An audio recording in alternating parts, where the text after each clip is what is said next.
আখরোট, আল্লাহু আকবার, সরাসরি ক্যালিফোর্নিয়া থেকে আসে, একদম রিফ্রেশ এবং সাদা। কার্টুন থেকে খুললাম, বক্স থেকে খুললাম, এটা এয়ার টাইট, অটো মেশিনে প্যাকিং হয়, এর ভিতরে কোনো রকমের কোনো বাতাস নাই। আল্লাহু আকবার, এত চমৎকার।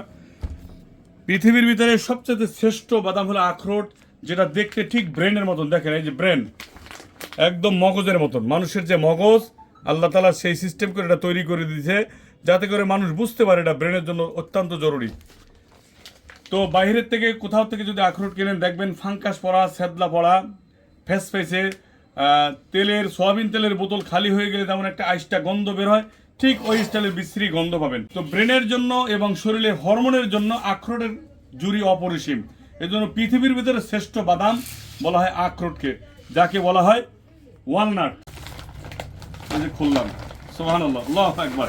এই দেখেন আখরোটটা একটু দেখেন, এই যে সুবহানাল্লাহ, সুবহানাল্লাহ, আল্লাহু আকবার, চমৎকার, একদম রিফ্রেশ। এই যে দেখেন কালারটা দেখেন। আমি একটু একটা খাবো আপনাদের সামনে, বিসমিল্লাহ। একদম তাজা।